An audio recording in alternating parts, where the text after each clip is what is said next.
Welcome to Use the Fours, a Smash Up podcast. I'm AndIQuote, and today we will begin our discussion on B tier of my two-player tier list. I'm joined by Berryl and Sonus for this discussion, so let's get right into it. Let's talk about the tier list tonight. So thank you, gentlemen, for coming back to talk more. At this time, we're talking about B tier in two-player, and B tier for those of you who aren't us and have been living and breathing this tier list for years now.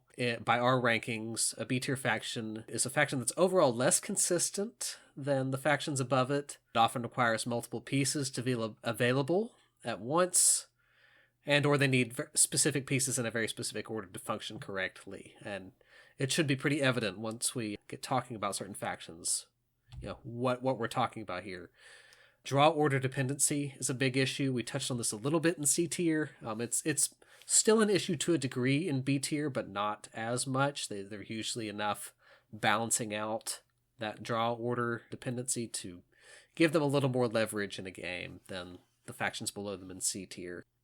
So let's go ahead and just jump right into it with our faction number 92, which is the Pirates. Now, this is the first core set faction that we've talked about. Yes. Previously, that would have been Tricksters, but they graduated. So Indeed, they did. Here we have Pirates, number 92. Somebody talk to me about Pirates. Pirates are, well, like we said, this is the first core set faction we're talking about, and they were the original movement faction, and that was basically all they did, right? They had very little power boosting, very little to do other than move themselves around. They had a little bit of opponent movement, antagonistic movement as well, and like one power boosting card, and then a lot of destruction, which it was probably how robots ended up as strong as they are. Spoilers, but pirates were probably keeping them in check a lot because they have a lot of small minion destruction to go with all of their movement. If you play robots unoptimally, they are very vulnerable to pirate destruction. Yes. And so one of those things I always wondered if we'd see it with my group, and it was just easy enough to avoid their cannonballs or broadsides. Yeah, I can imagine for that. Sure. And so they've kind of ended up in this niche now that we're past the core set, and there are factions that can provide more permanent power boosts. They kind of ended up in this niche where you take them basically for 5 cards, the 4 first mates, and Full Sail, which are very, very strong cards, but it's only a quarter of the faction, an eighth of your deck. 5 cards in a 40-card deck.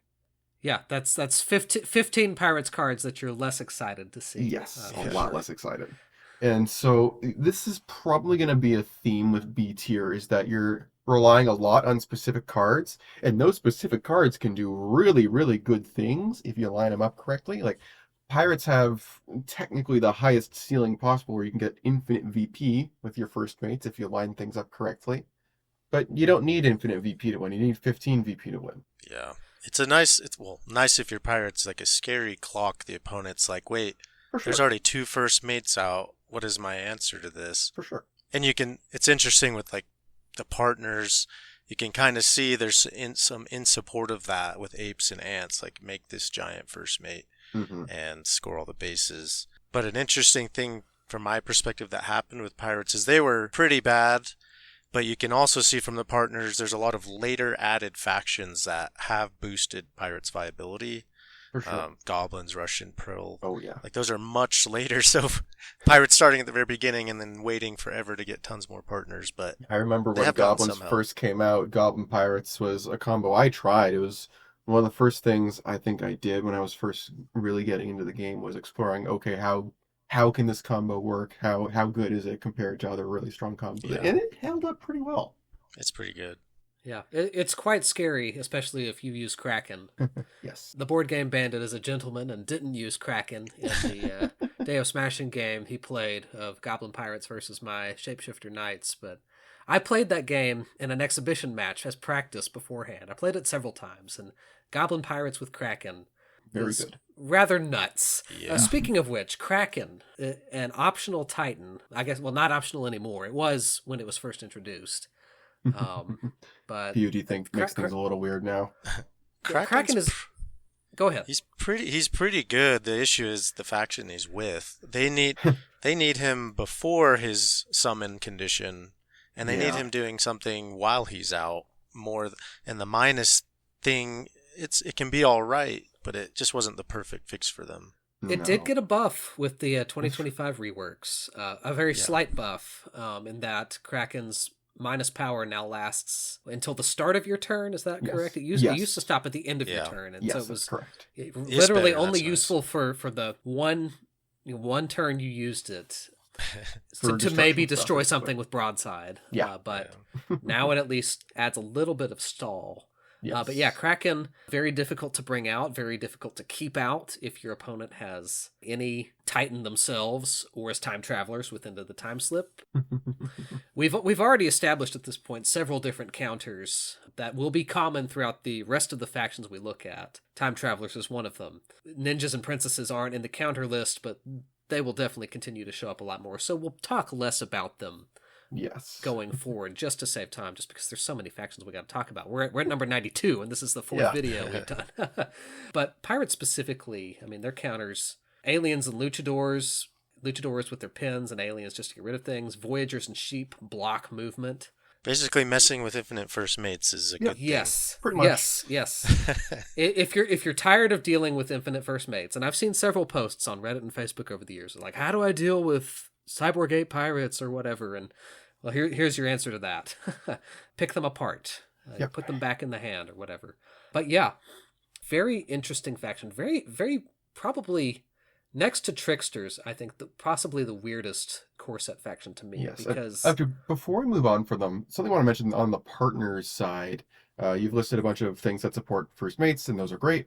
But something that I've found them really cool for is magical girls, with first mates acting as extra bodies. Yes, and other other things that like just having extra bodies around. I did that with Hydra. It felt that they help get them, and then they stay out for the Arnhem Zolas.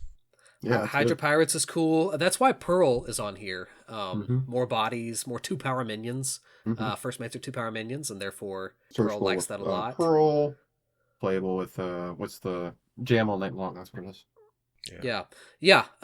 Russian fairy tales are on here, not necessarily because they're great for first mates. They're actually not. You have the Grey Wolf, and you've got Bewitched, and that's your only chance to add power with Russian fairy tales. But Russian fairy tales already have a lot of persistence themselves, so you combine that with the persistence of Full Sail and Kraken and first mates, and you just have a lot of power moving from base to base. I think very interesting things you can do. That kind of circles back to what I said earlier. You don't need infinite VP to win. You need 15 VP to win. And if you've got enough little chipping things that can be a little bit of a wrecking ball piece, you end up just getting enough. Exactly. Okay, are there any more thoughts about pirates before we move on to our next faction? I don't believe so. Okay, well, let's move on to number 91, which is the Mythic Greeks. And I think, I keep saying this, a lot of people are going to be surprised to see Mythic Greeks this low. I know when I first started playing the game, I was like, wow, these guys are so strong, easily in the top 15 factions for me. So let's talk about why they're number 91. What's changed with the Mythic Greeks in the last 5 or 6 years? For me, well, in 3-player, I still think they're insane. But in 2-player, I think what's happened is consistency became pretty important.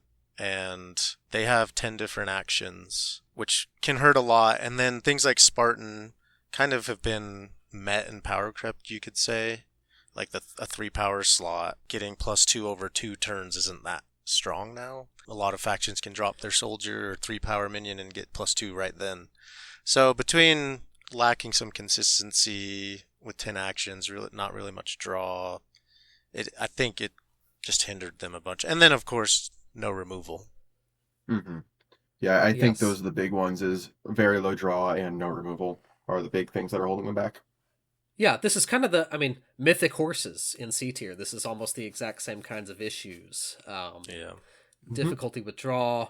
If you can get their best minions out over and over again, like Odysseus, and to be fair to Greeks, they do have the potential to do that. If you get really lucky with Favor of Poseidon, you can get Odysseus out 2 or 3 times in a game, at least. And if he's in play, it's all hands on deck. Because Odysseus, if you've got any form of multiple actions in a turn, something is going to break very quickly. It's kind of the exact same thing as with pirates, right? Like you're looking for a couple of key cards, but you're not going to be able to see them consistently unless it's first made because there's more copies of that. But if you see the things, they're great. Yeah. And in this case, for Greeks, it's usually some combination of Odysseus, favor of Apollo, favor of Hermes, and favor of Dionysus. Or favor of Zeus in there too. Or favor of Zeus. Yeah, that's another good one. I mean, I put action intensives as their top partner here, and that's just because that there's a lot of factions like that. Wizards, Musketeers, Kree.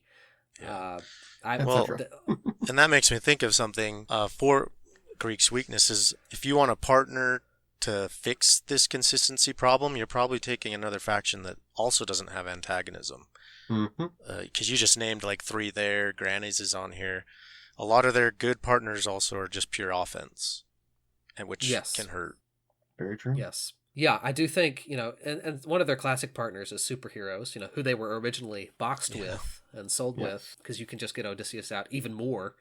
But yeah, I mean, Greeks, ultimately their issue is that in 2-player, if your opponent knows what they're doing, you have to put in a ton of work to break a base. You can't really antagonize your opponent. And if you put Odysseus out, unless your opponent is just going to, naive enough to leave him sitting on a base by himself where he's just churning out power counters, I mean, wherever Odysseus is, that base is going to break very, very quickly. Jason did get a buff too, which is nice. They did. Yes. Jason, one of their 4-power minions, and Spartan.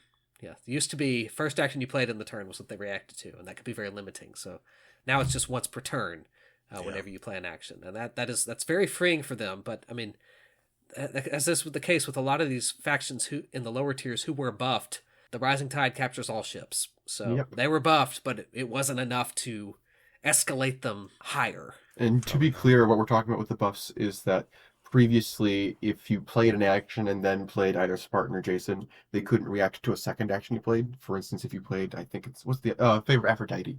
If you played Favor of Aphrodite to play Jason, Jason wouldn't work that turn. Yeah.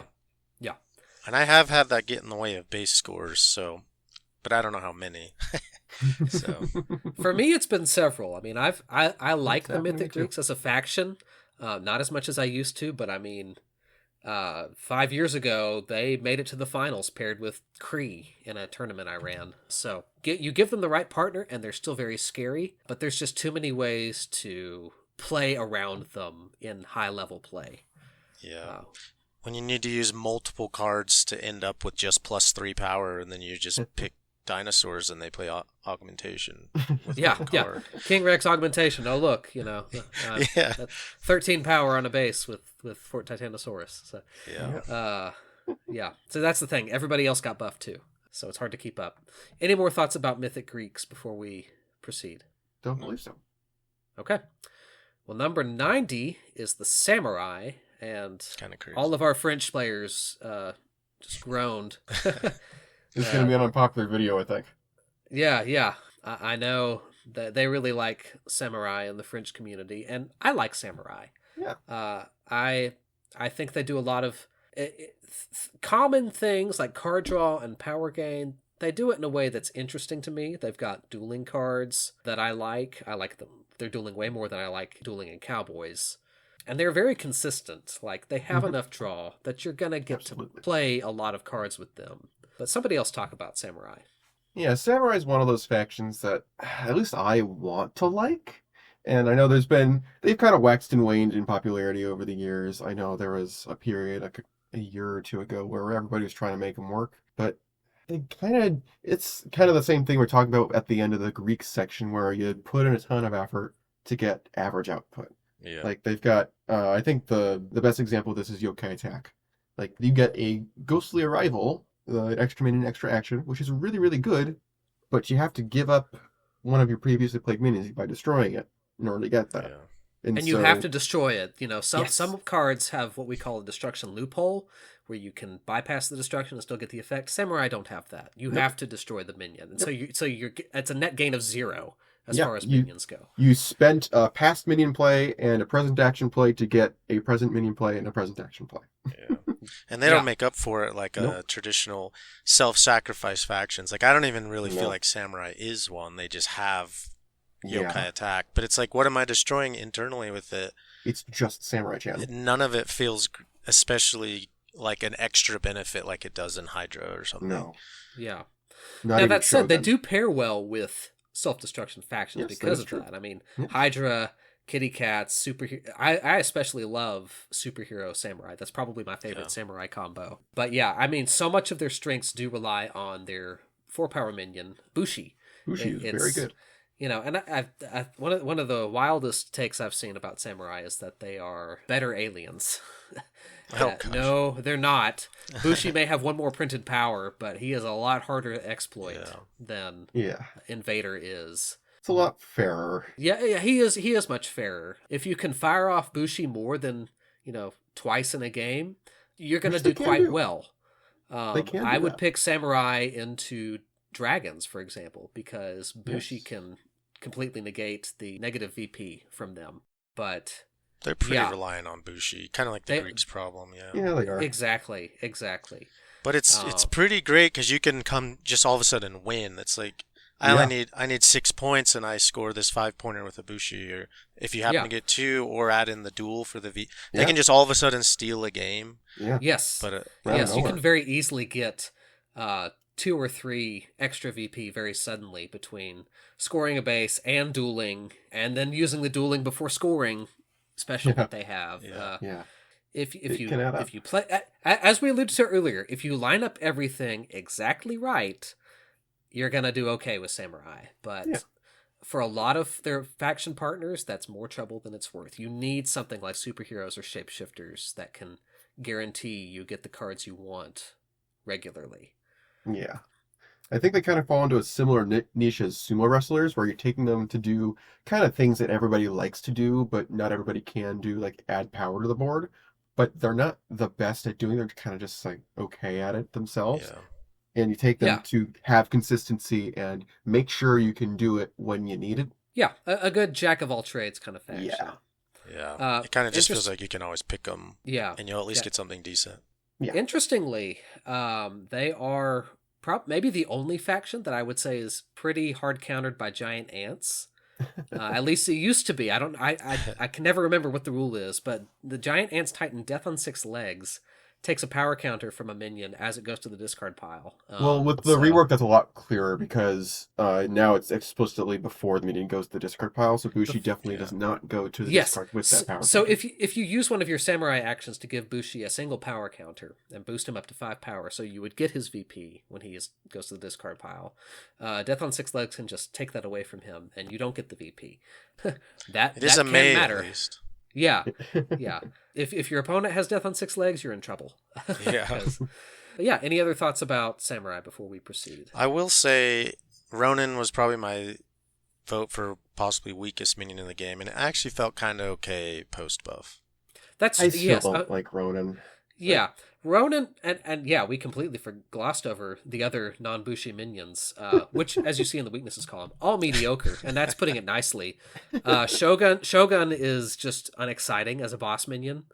There are very few circumstances in which you can engineer him to work. I think that the pipe dream is orchestrate a double score with him on one base. You score one base, he gets a bunch of power counters. But in my experience, unless you're just like loaded up with a swarm faction and just overcommitted to a base, that's not going to happen. Yeah. So Ronin is their 3-power minion, and his whole deal, which is not touched on at any other point in the faction, other than maybe with yokai attack, is that if you play him and he's on the base by himself, he gets now 2 power counters. He got a little bit of a buff. So he's a great leadoff minion.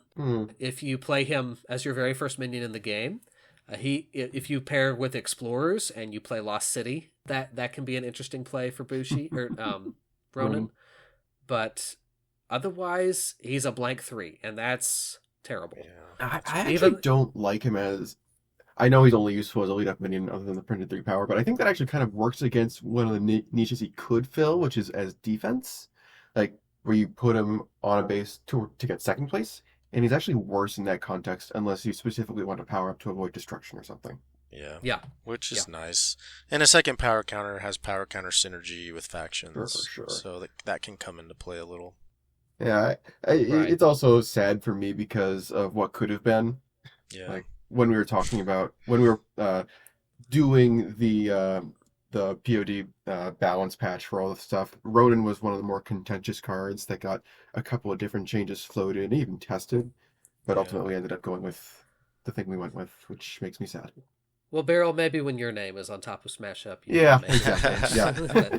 But, unfortunately, we don't have that level of Yeah, authority. of course. Anyway, let's move on to number 89, which is Beauty and the Beast, our first Disney faction. Some people might be surprised to see this one here too. Yeah, if you had asked me during testing for Disney, which was my first expansion that I playtested for, I would not have put Beauty and the Beast as the lowest ranked Disney faction. Nobody probably. Nobody probably. There are a lot of things that I like about this faction. They are the only faction. I guess Reworked Mages kind of does this now too, but they react to discard effects, which is very interesting. They have a ton of draw. They've got a lot of extra plays. They've got, in my opinion, the best Disney villain as far as Smash Up goes. And Gaston, he was figured out very early on in testing, and he's kind of the standard that I held all the other villain cards to. Yeah. Very very interesting options with Beauty and the Beast. But someone else talk about them. Well, I don't. The I don't French, what was it, like 2 or 3 years ago, the French were putting them up in A tier, and then a couple leagues went by, and they were just losing a lot. And at least to me, I think a big part of that, which is similar to what we said with Mythic Greeks and Samurai Needing Bushi, is consistency can be a problem. Like, you need Cogsworth, they only have one copy of him. You need Lumiere, they only have one copy, and they're only 3 power, so it can be destroyed decently easily. So they can pop off good, but they also can just not have the one card that gives them what they need. And I think they run into that too much. Yeah, if they encounter any antagonism at all, they kind of just fold in half, in my experience. They have no protection. They've got very limited power burst options. I mean, Beast gives himself power, but he's already 4 power anyway, so he's safe from a lot of destruction effects. But outside of this provincial town, off the top of my head, I can't think of anything that they can do to add more power to their engine minions, which are all 3 power. They've got Mrs. Potts, you've got Cogsworth, and you've got Lumiere, who are very powerful minions, but you put them up against Dragon Cannon from Mulan, or anything the ninjas have, or Wyvern from Dragons, ability cancellation from Luchadors or Teddies, they're not going to be able to function well. And even if they do function well, those discard costs add up. They've got 6 enchanted objects. That's their 2 power minion. You only use 1 per turn. I only can use 1 per turn. Now that was to avoid some exploits with like bulking stew with sumos, but which is fair, but also 1 in a turn gets very restrictive very quickly, Especially so when they don't do anything else. Yeah.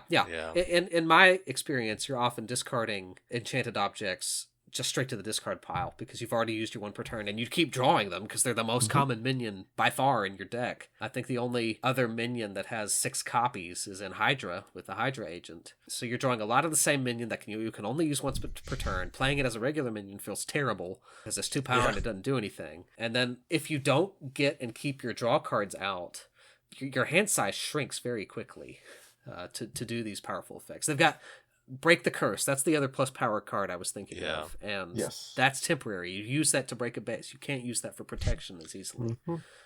They did, just in playtesting, have 2 copies of that for a minute, and then they were too good. Yeah. That's actually why they're at 1. That's and we'll run into this with another Disney faction here very soon, actually, in which during playtesting there were things that made them extremely strong that were then changed. So in my head, I was like, these guys are still strong and good. And then the more I played them against, the other 90 whatever factions in Smash Up, the more I realized, they can be good. And that's going to be a common theme through B tier, more so than C tier, is you give them the right partners and they can pop off and do wildly good things. I mean, sometimes enable it. Yeah.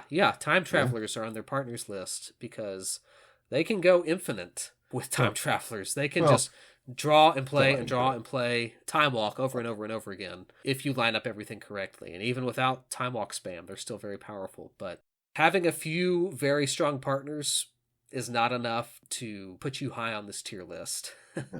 So, unfortunately, their weaknesses kind of outweigh their strengths in a lot of matchups. So that's why they're at 89, even though I like them, and I think that, they have a lot of potential. Any other thoughts? Something to note here is that they don't have any ways to mess with the opponent other than technically Gaston, but no removal, nothing like that. Just Gaston, which isn't really even stalling, since if it's really that important, somebody can just eat the discard cost. Yeah, and I mean, Gaston can hurt. If you have to discard 2 cards, that can hurt a lot of factions. But yeah, they've got no protection, and they got no means to slow their opponents down other than Gaston. And sometimes, I know has been the case for me, you play Gaston, and then you want to break the base he's on, and you need to discard cards, but you can't even afford to, because your hand size is so small. And maybe I just need to play Beauty and the Beast better. Maybe that's my problem. Well, Gaston is pretty great, because also the opponent's sitting here thinking, well, if I don't discard, they're going to discard, and you know what happens when they discard. Yes. Gaston can be very useful as a discard trigger, for sure, if you play your cards right. And again, line everything up correctly. Yeah. I wonder if it would how much it would help if enchanted objects got like the reverse fledging vampire on play. Like if you played this with a minion play, do this. Something to make you want to play it normally. Yeah. Yeah. Doesn't need it maybe, but I wonder. Yeah, that's not where Smash Up was in 2020. Very much. They're fun though still. Which is also very fun faction. And again, I don't want this tier list to dissuade anybody from trying any of these factions. This is just high level, very intense Smash Up level calculating here that we're doing. In fact, I actually hope the opposite. I hope you want to prove us wrong so badly you go try a bunch of stuff and show us for sure. where we're wrong. Well, I loved doing that with tier lists, picking the underdogs and then doing cool things with them. That's how I discovered Superhero Samurai. So someone out there can maybe prove us wrong about Beauty and the Beast. I challenge you, listener, to do that. Any other thoughts about BATB before we move on to number 88? You mentioned mages at the start of the segment. I do wonder if mages maybe overlap with them a little too much now. They don't overlap at all, really. Mages don't have a react to a discard. It's a cost. They've got him big. That's true. Yeah, mages can counter them now a little bit with Blaster Master. Counter. Yeah. But yeah. I'm still trying to get familiar with the Munchkin Reworks factions, so I may have misspoken when I compared them to mages. They both discard cards, but they're different implementations of that for sure. Certainly. All right. Well, let's move on to number 88, which is sheep.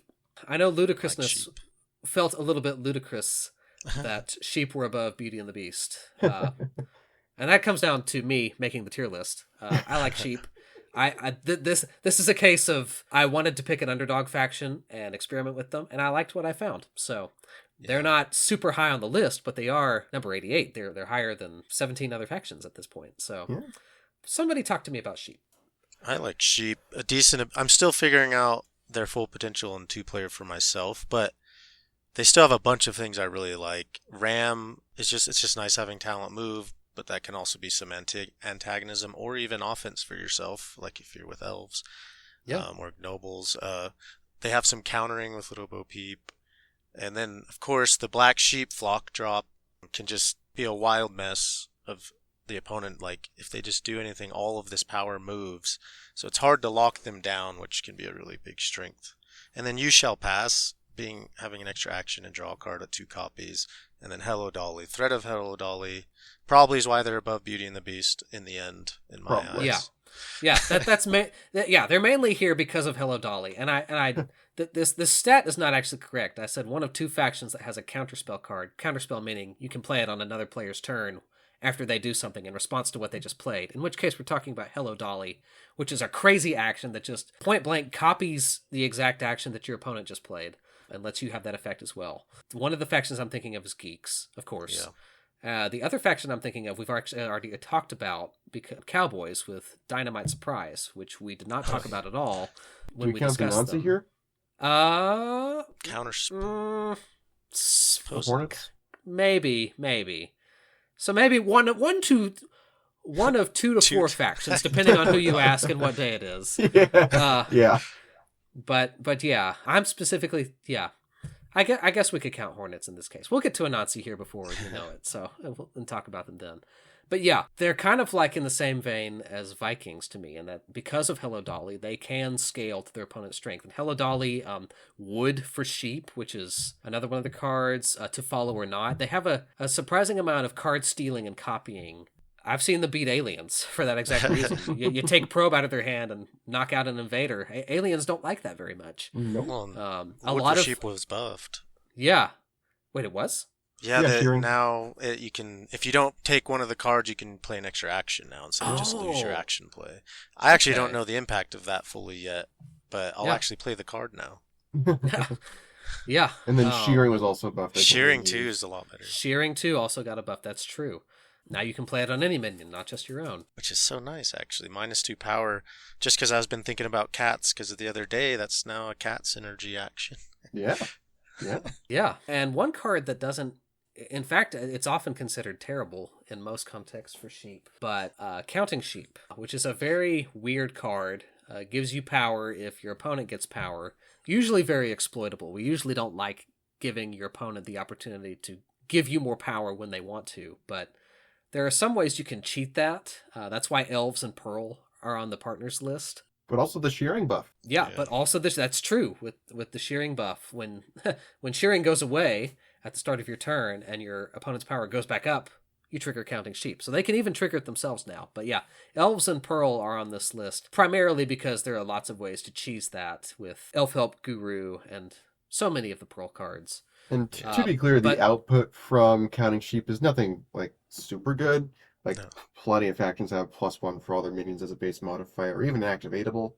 But it's still nice. Well, the Yeah. once per turn is key. Yeah, and speaking of which, Sonus, you alluded to this earlier with Ram, but what else can elves do with sheep that is very exploitable? Oh, with elf sheep specifically.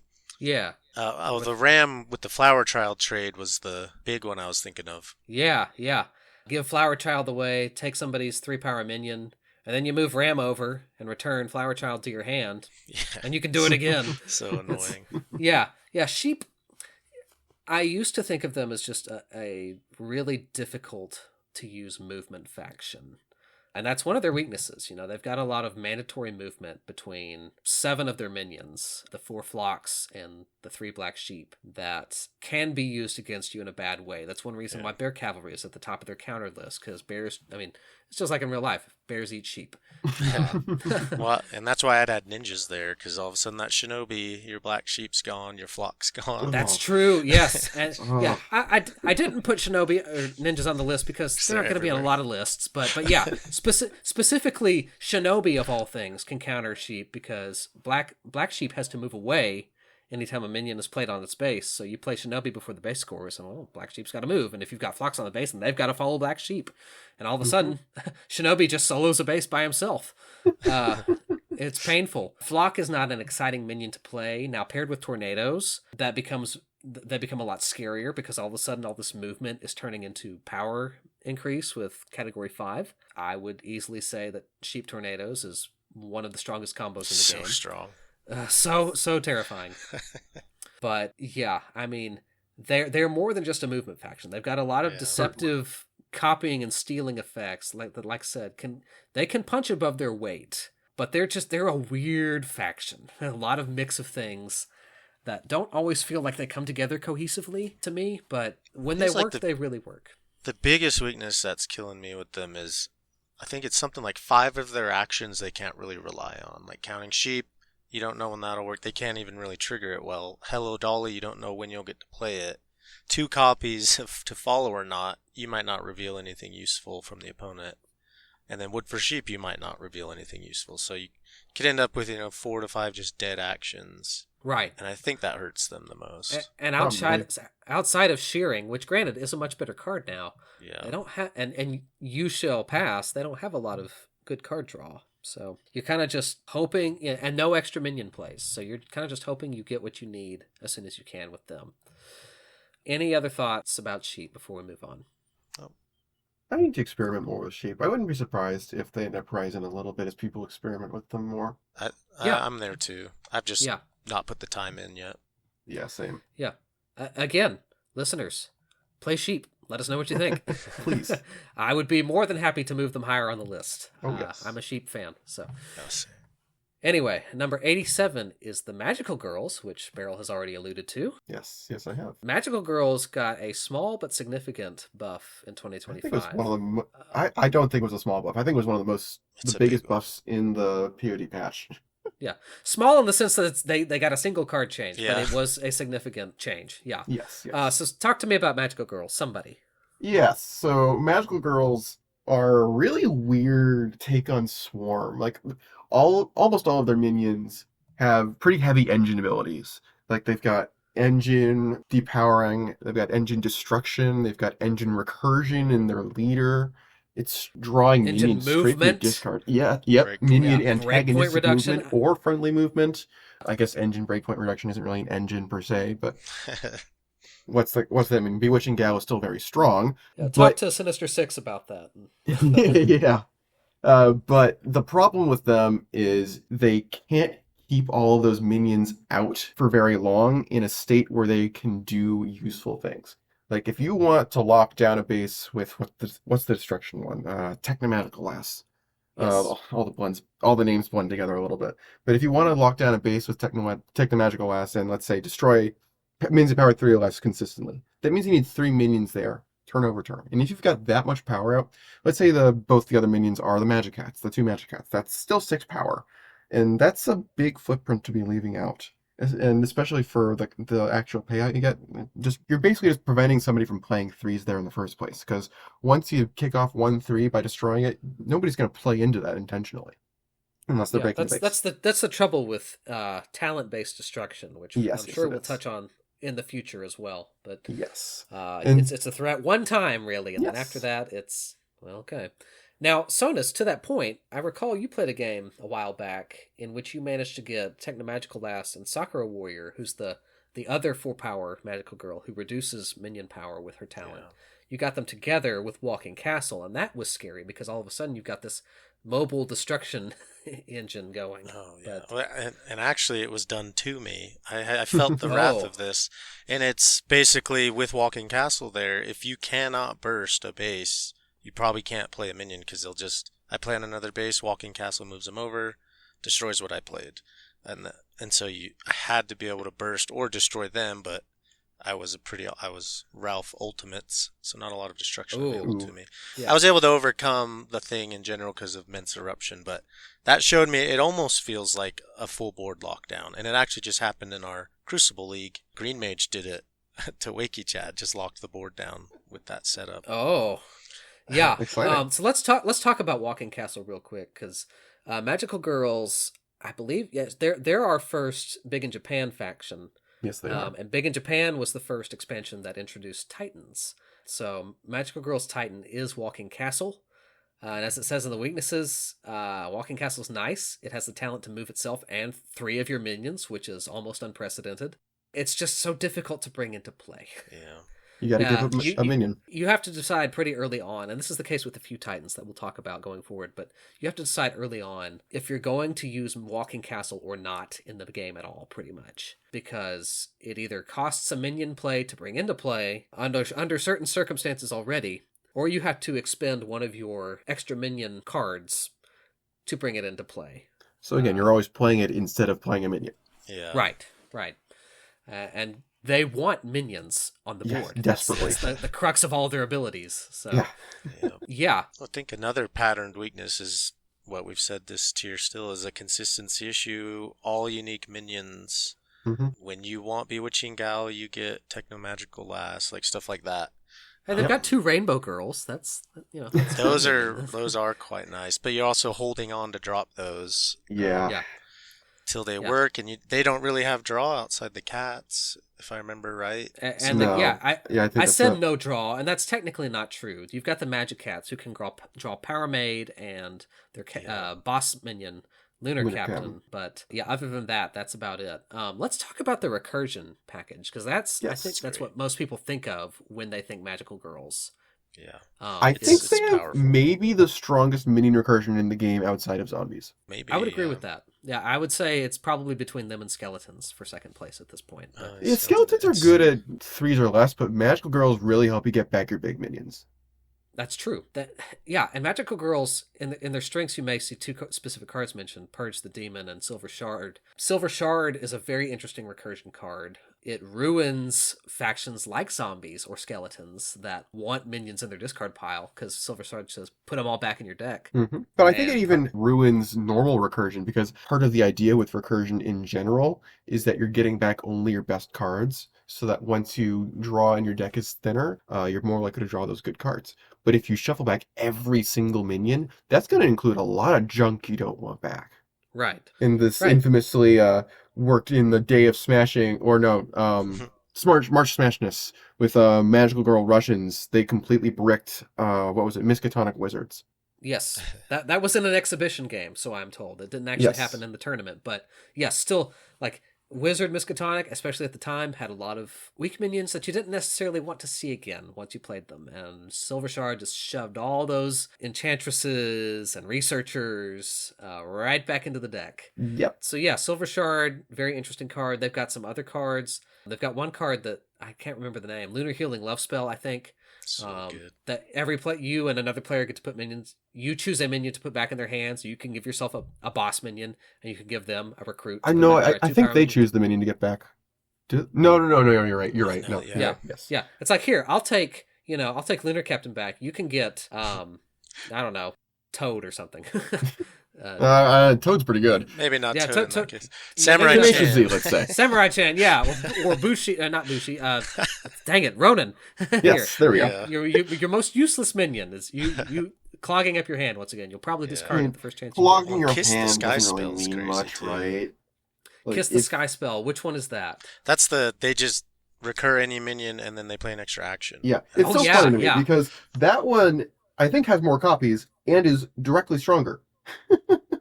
That's the one. That's the one copy actually. Yeah, it's Two. one copy. There are two copies: Celestial's Teleport and Oh yes, that's right. Yes. Coordination, So one of each. which is One their of each. extra minion card. Which are good 2 copies as well. Yes, They are. Yes, yes. they are. Very good. They've also got Purge the Demon, which I mentioned earlier. Interesting card. Definitely in the official game, it's kind of gained a new life of its own in the custom scene, just for the amount of damage it can cause. But Purge the Demon is interesting in that it targets cards. It's one of the few cards in the game that doesn't specify what kind of card it can target. It's just anything. So it can target a base. It can target a buried card. It can target a minion or an action or a titan. It Just can't about target anything in cards in stasis. stasis, which I is was gonna ask. which is a hill I died on and I'm still not over. But He wasn't buried on the Everybody hill. here but he's died on dead. that hill. yeah. Purge the Demon can either remove all counter, and that's the thing, all counters from a card. It's not power counters. Yeah. It's any kind of counter. It could have been stasis counters, but Could have been. they had to change the rules. So any kind of counter, which means it can be power counters, or it can be the counters on Storyteller's Hut, the Anansi Tales base. Titans, Or it can be, now it has to be a card in play. Yeah. So it can't be like a Titan that's charging up off to the side, which is sad. Like an but- ancient lord or something. But yeah, it can remove all counters from a card, or it can destroy an action on the card. So an action on a minion, an action on a base, lots and lots of flexibility with it. So it can also ruin your day if you've got like a minion stacked with power counters. And then Purge the Demon, those are all gone now. So be very careful. As with, several factions that we've talked about so far, they've got some very unique counter potential. And you'll see them come back as counters when we talk about more recursion-centric factions. But just very interesting, weird, kind of like Sheep. Very, very interesting toolbox that they have to offer. And it doesn't always gel as well as maybe it should. But they love swarm factions. Anything that can give them more minions quicker to trigger off their powerful effects is going to be very potent. But lots of things like swarm, so... Yes. That's, And I think not we didn't special. actually mention it by name, but Celestial... Oh, I guess it's on the slide. But yeah, Celestial Teleport is the card that got buffed. And before it was just standard action, move one of your minions. But now it's a Noble Steed. And Noble Steed's a fine card, but it's very, very good in the Magical Girls context. And so for everybody who doesn't know what Noble Steed is, that is an action that it's an action you play on a minion, and then it has the talent to move the minion. So it's permanent movement options every turn, in so long as it stays in play. And for Magical Girls, that's very important because you can spread out and then converge when you want to fire off on the Magical Girls talents. So spread out your minions, put them all on the same base. Bewitching Gal has reduced the breakpoint by 4 all of a sudden, and you've swung a base. Congratulations. Lots but of yes, things we can do with it. yes, I probably, if not the most significant 2025 micro buff compared to a full rebalance, I would say it's probably top 3 most significant Definitely. buffs that a faction got with the 2025 reworks. For sure. Any other thoughts about Magical Girls before we proceed? No. Once again, we're a broken record today, but Magical Girls are so fun. Like, they're in my top 10 favorite factions. Oh yeah, They're awesome. yeah. One of my most favorite matches that I've ever played, and it was 3 games, so a full match. Magical Girl Mermaids versus Warrior Tornadoes. What a game! What games those were! Just the wild stunts that were being pulled at the last second with both sides. But Magical Girl, yeah, very fun faction. Again, I'd love to see them higher. So, good listeners, this is my challenge to you: play Good Sheep, luck. play Magical Girls, play We have 3 most challenges. of the factions we talk about. Play Yes. play the game. Yeah, just play everything. Get better with the factions and let us know where you think they should be. Anyway, moving on to number 86, we have the Musketeers. And this is kind of like Mythic Greeks. I think people are going to be surprised to see them down here. They definitely have their fans. You People said who that love for what, math. 4 of the factions today? Yeah. Yeah. Yeah, There 4. are some very devoted Musketeers fans out there. Like, oh, they're so broken. I like them. You may notice, gentlemen, in the weaknesses column over here, I have a hope you like math. It's not a real weakness, but there is no faction in the game that requires as much counting so frequently, in my case at least, recounting and recounting it's and totally double true. checking as Musketeers, because there are so many little micro decisions, so many little different actions coming into play that all give them incremental amounts of power. They're very unique. Yes, very unique. Unique minion distribution. They've got 4 minions of power 4 and 5 minions of power 3. 3 Musketeers, 9 minions. Make it make sense. But yeah, somebody talk to me about Musketeers. I don't want to monopolize this conversation. Well, my thing with Musketeers, I mean, it's kind of like Greeks. No defense really with destruction or anything. Just some protection minorly. But I'm looking for destruction or antagonism. And then consistency issues. A lot of that death of 1,000 cuts situation where you're playing 4 cards to get 4 power and someone else is playing 1 or 2 cards. And to be able to maintain that is really hard if they don't draw, I don't know how to say his name, D'Artagnan. D'Artagnan. Yeah, Yes. If D'Artagnan. they don't draw Athos. him, it's a struggle a lot. And if you look at their partners that we listed, hardly any of those even offer antagonism. So it's actually, if they are going to move up, it's going to be from people experimenting with them with some other faction that brings antagonism, and Musketeers are support. At least that's what I think. Something that's I not like on the- this list that I really like. Actually, 2 things that I really like them that aren't on this list are dinosaurs and voyagers. Yeah. I was about to say dinosaurs, and I know Yes. Ludicrousness has tried them with sheep and found that to be very effective as well. I played them with sheep Berryl too. And sheep beat me with good. that too. Yeah. They've got these crazy action chains that they can 0 to break a base, basically. There was no power there, and all of a sudden the base is broken. They can do that. Now, it takes like 12 cards for them to do that. And then you've got to rebuild your hand. But that's, again, this is the Mythic Horse problem, this is the Mythic Greek problem, this is the Musketeers problem, the M faction problem, I guess. It takes so many resources for them to break a base. And if your opponent knows this and can, puts you in a position to force you to break the base, expending a lot of resources where they don't have to spend a whole lot. This is where the concept of strategic second places comes into play. You make the Musketeers work really hard to break a base, and then all of a sudden they have to spend a couple of turns recharging, and then you can swoop in and solo a base, or overtake them on a different base, or, you have to play very, very carefully when you play Musketeers, and there's just so many ways to play around them at the high level that you can get very lucky. You can get D'Artagnan early on in the game, and his whole deal is every time you play an action that affects him, you get to draw a card. So he can draw through your deck very quickly, and if you can get him, and if you can recur him with a partner that can recur minions, you're going to have a good time. You may notice I wrote 3 out of the 4 Musketeers are quite strong. D'Artagnan I would put at the top. He is their leader minion to me, even though they're all technically equal. Then Aramis and Athos I would put right behind him. And then you got Porthos, who's, he's there. He's useful in certain matchups, but his whole thing is that he's just protected from other players' actions. He's their one defense card. That's not actually something that's totally out of line for what they want. Like, just having a minion that you know is going to stick around as a kind of a jumping off point is perfectly fine for them. It's just like compared to the other fours, like why? Yeah. Especially since fours are already pretty protected.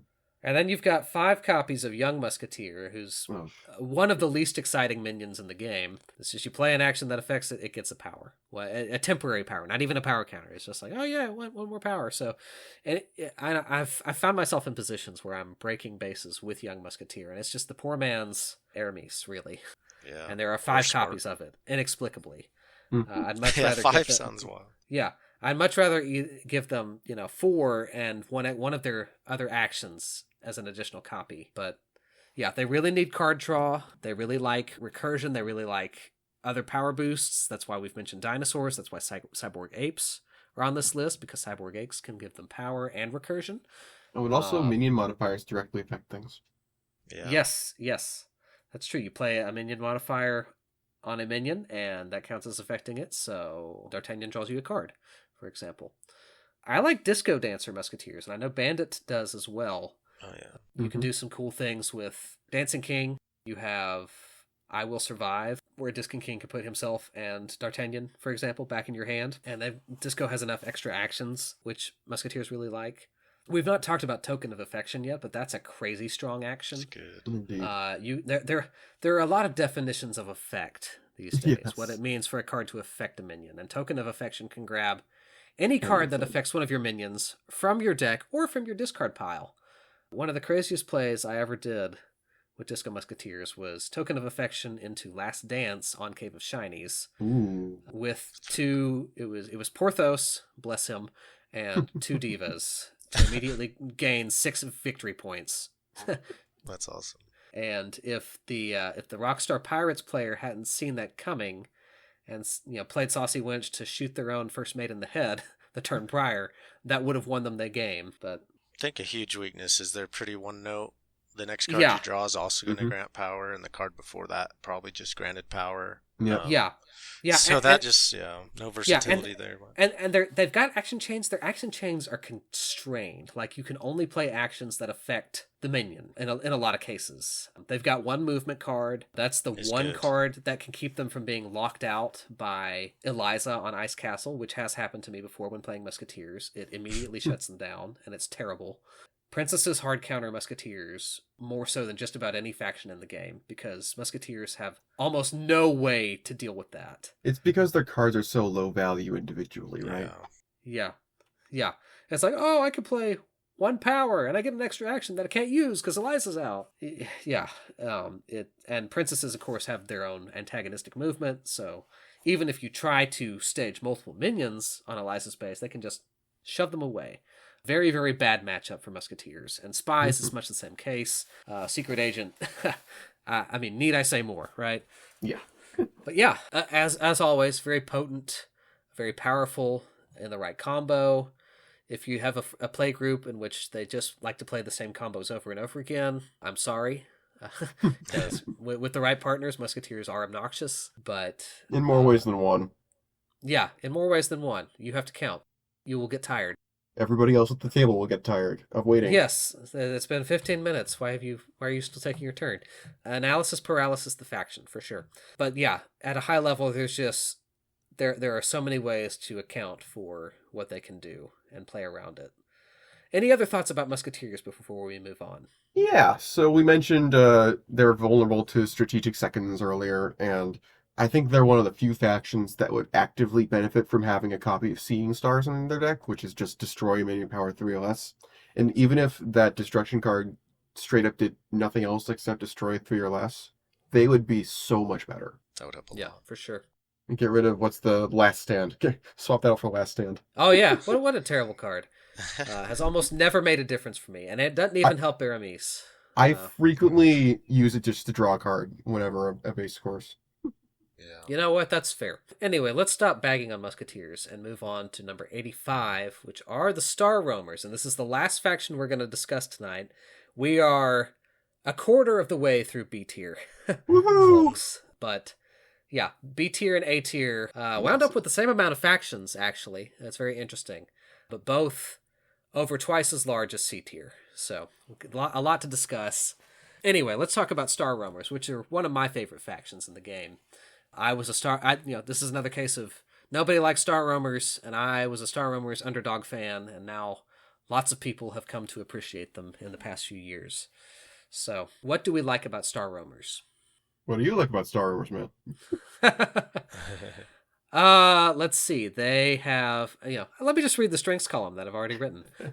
Lots of ways to persist and replay their minions. They've got some of the most flexible recursion, short of zombies, in the game, because there's different minions like different kinds of recursion. Some minions want to stay in play, some minions want to go back to your hand so you can play them again. Star Roamers offer both. Mm-hmm. And they've got some of the craziest minions in the game. Ship's Captain is nuts. He can grab any minion from your deck, and if it's power 3 or less, he can play it for free. Science Officer, which is one of their 4 power minions, is talent play an extra minion, which is almost unheard of. There are a few cards in the game that do that. Dagon is one of them. Enshrouding Mist is another. It's not quite that free, but yeah. Yeah. Science Officer has a few quote-unquote constraints to his ability. It's like, return a minion to your hand. Unless you've got Chip's Engineer in play, in which case you just move a minion. Science Officer can move himself to a base and then play a minion on that base. And all of a sudden you've added like as much as 9 power or more. Mm-hmm. For free. Ship's Captain, it could be 12. Yeah. And that's the thing. You can stage... One of my favorite plays to do is Weird New Worlds into Science Officer. Just park him on a base by himself where he'll be left alone. And then that's your action play. He can use his talent to move himself onto the base you want to break, play a minion. And if that minion is Ship's Captain, you can play an extra minion.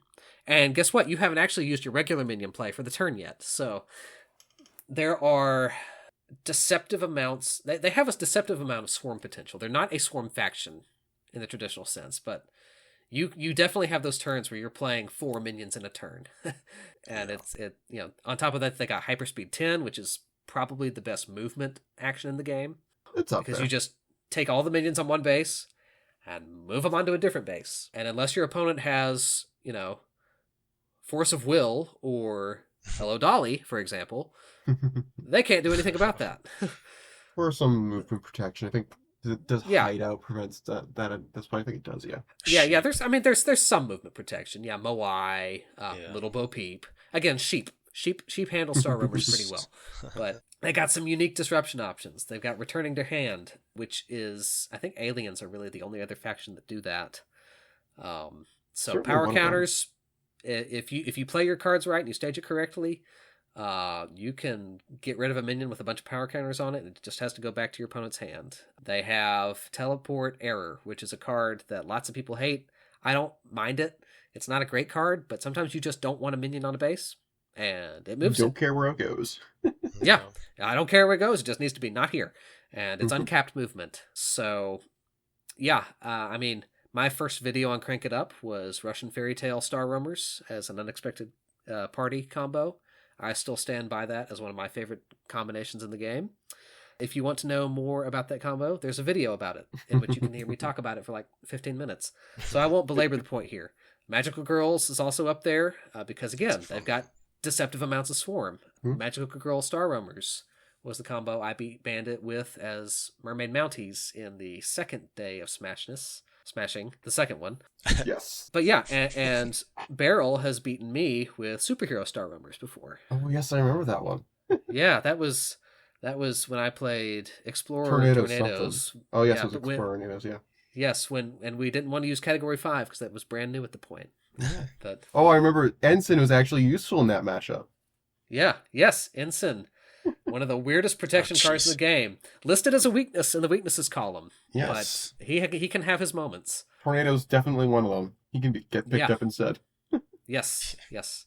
But I've talked enough about Star Roamers. Tell me, gentlemen. Well, I think Star Roamers is probably one of my favorites when I get things going with them. It feels kind of like when that happens, you're just this snowball that can't be stopped because you keep a science officer out because you happen to have that port me up that you needed for it, and or he was on a separate base and you scored another one and you did port me up on some other powerful minion, but also just kept it in play. Like when things work, it feels pretty broken, but I think a pattern so far is look at these great cards. They need someone else to help them make sure they get them. Yeah, it's kind of on today's theme. And so it just, if you get what you need, it feels really strong, but you don't know if you're going to get what you need. And then you have 4 times Inzen, which you rarely need. So that it doesn't help to have that kind of draw blocking you when you don't have much internal extra draw to begin with. They did get some more last year with the medical officer change, which is I think one of the few cards that really like changed utterly. Like it's completely different now. That's probably, I would say, right behind Celestial Teleport for me as far as a major change goes, because medical offers, and a lot of people have been fussy about this because thematically it doesn't make much sense. So previously, Medical Officer, if your minion was going to be destroyed, she could put it back in your hand instead, which is a fine ability if you play the game casually and think that destruction is like the scariest thing ever that can happen in a Smash-Up game. Outside of that, she's borderline useless. I mean, you've got Science Officer, who's arguably, one of the strongest minions in the game, and that's inarguably, I would even say. There's almost no contest there. Yeah. And then you've got Medical Officer, who's a blank 4 most of the time, unless you've got someone who's just going crazy with sharks or whatever. And so Medical Officer's ability now is that instead of returning a minion to your hand, you can choose to keep it where it is and draw a card instead. And they like that a lot. They like card draw, and they like sometimes not having to move their minions or put it back in their hand. Just keep it where it is, get a card. Yeah, I've definitely had situations where with Science Officer, I don't want to return something, but I need it where it is right now. And before the Medical Officer change, that just wouldn't work. Yeah. So, Ship's Captain, like I said, he can search for a minion and draw it or play it. And Medical Officer, outside of that, they do have some draw issues. They got no power boosts either. They're one of, I think we discussed, 5 factions in the game that don't have any kind of power boost? 6 to 9, I can't remember. Yeah, it's more than 5, but yeah. Definitely a literal handful of factions that has no way to boost their power. So you have to rely a lot on these bodies that you're recurring with Port Me Up or Ship's Engineer to break bases. And they have no action recursion. So they got some really strong actions. The 2 copies of Port Me Up, Hyperspeed 10, Teleport Overflow, which is a nuts card that we haven't even talked about yet. Yeah. Return a minion to your hand, play any number of copies of a minion. Not the one you returned either. Yeah, I mean, it can be if you want it to be. But any number of minions that have the same name. That's great. Yeah. Never do that with Innsmouth. It looks like it's a good idea, but it's not. So they've got these, you have to be very meticulous with how you pace their actions. But yeah, they're 85 because I love them, but you do have to work to make them function consistently, and there's just so many other factions that can run circles around them and can really punish them if they don't draw their cards in the right order. They've got some very unique protection options with Ensign and Protector Fields, but they're slow. They're very slow until they're not. And you have to hope and pray that you get to that point before your opponent runs circles around you. All right, any other thoughts about Star Roamers before we conclude our discussion for tonight, gentlemen? Don't believe so. No. All right. Thank you, listeners, for joining us, and we look forward to giving you discussion of the next 8 factions here very soon.